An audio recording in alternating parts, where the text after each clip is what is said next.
নমস্কার বন্ধুরা, তো আজকের একটা ভিডিও নিয়ে চলে এলাম। এখানে আমি আরডিবি গ্রুপের সম্পর্কে আলোচনা করব। তো আমি আগের ভিডিওতে আরডিবি গ্রুপের সম্পর্কে বলেছিলাম এটি একটি কলকাতা সংস্থিত রিয়েল এস্টেট কোম্পানি।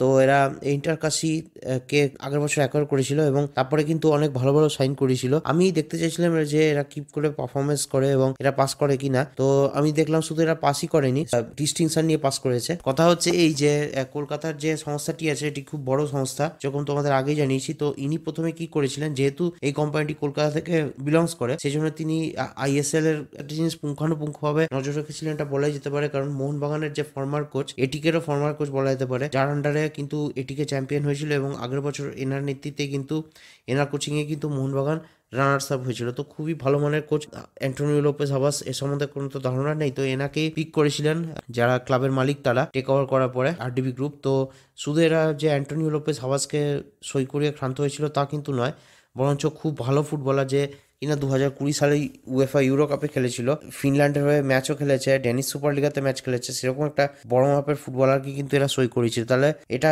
এখান থেকে কনফার্ম হয়ে গেছিল দেখার পরেই যে এরা কিন্তু টার্গেট করছে আইএসএল এ কোয়ালিফাই করার।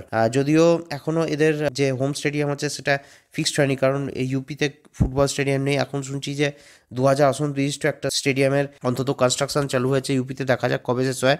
আনটিল আনলেও সেখানে শেষ হয়, তো কল্যাণী স্টেডিয়ামই এদের হোম হবে। তো এখানে কিন্তু নো ডাউট এরা ভালো পারফরমেন্স করছে, নিজেদের হোম না হলেও এরা কিন্তু খুব ভালো পারফরমেন্স করছে। আর জনি কাপুর কথা যদি স্পেসিফিক্যালি বলি, এ কিন্তু আগের ম্যাচ যেটা কেরালার সাথে হয়েছিল, গোকুলাম কেরালা, এর সাথে কিন্তু এ খেলতে পারেনি, কিন্তু এই ম্যাচে কিন্তু পুরোপুরি 90 মিনিট খেলেছে, মানে প্রথম থেকে ছিল এবং মাঝমাঠ পুরোপুরি এর দখলে ছিল বলা যেতে পারে।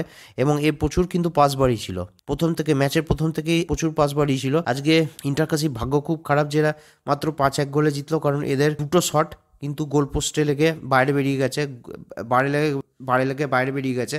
ওগুলো যদি না বেরোতো অব্যর্থ গোল ছিল। এবং দিল্লির যে গোলকিপার ছিল সেও খুব ভালো মানের গোলকিপার ছিল, এ সম্বন্ধে কোনো তো দ্বিমত থাকা উচিত নয়। কিন্তু ম্যাচে যদি একটা জিনিস আমার বাজে লেগে থাকে তা হলো ম্যানেজমেন্ট।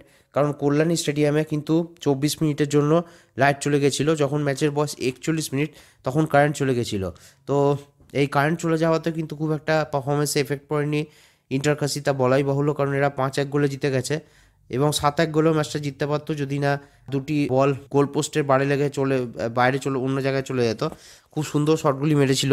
যাই হোক, এরা এখন দুটি ম্যাচের মধ্যে দুটি জিতে লিগের 1 নম্বরে রয়েছে এবং দেখা যাক এরা ইন ফিউচারে কতটা ভালো পারফরমেন্স করে। এই যে ম্যাচটা ছিল স্পেসিফিক্যালি যদি বলি, তাহলে ডমি বার্লাঙ্গা, যে কিনা মরক্কো থেকে এসেছে, মরক্কোর এ সম্বন্ধে কিন্তু কোনো মানে বড় তথ্য নেই, খুব একটা বড় মাপের ফুটবলার নয়।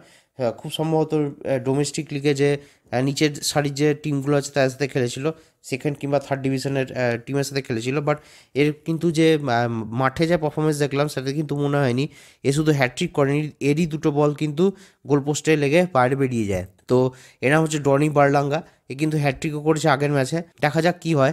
তো এই আরডিবি গ্রুপের সম্পর্কে আরেকটা যে ভালো খবর তোমাদের আমি জানাবো বলছিলাম, এই আরডিবি গ্রুপ কিন্তু যে ফুটবলে প্রচুর ইনভেস্ট করেছে তা নয়, এরা কিন্তু রিসেন্টলি একটি ডিল সই করেছে, যে এরা ডিএলএফ 1 যে প্রপার্টিটা আছে, তোমরা যারা নিউ টাউনে আছো কিংবা ওখানে কাজ করেছো কিংবা দেখেছো বিল্ডিংটা, তো এই যে বিল্ডিংটা আছে এটা কিন্তু আরডিবি গ্রুপ কিনে নেবে বলেছে ডিএলএফ এর কাছ থেকে, যার ভ্যালুয়েশন হচ্ছে 637 কোটি টাকা। হ্যাঁ বন্ধুরা, ঠিকই শুনছো তোমরা, 637 কোটি টাকা আরডিবি কিন্তু বলেছে দেবে এই যে অথরিটি আছে মানে ডিএলএফকে নিয়ে, এদের যে ডিএলএফ 1 যে টেক পার্কটা আছে সেটা অ্যাকোয়ার করে নেবে। তো এই হচ্ছে ভিডিও আজকের। তোমাদের আমার ভিডিওটা কেমন লাগলো অবশ্যই কমেন্ট সেকশনে জানিও। বাই, শোনার জন্য।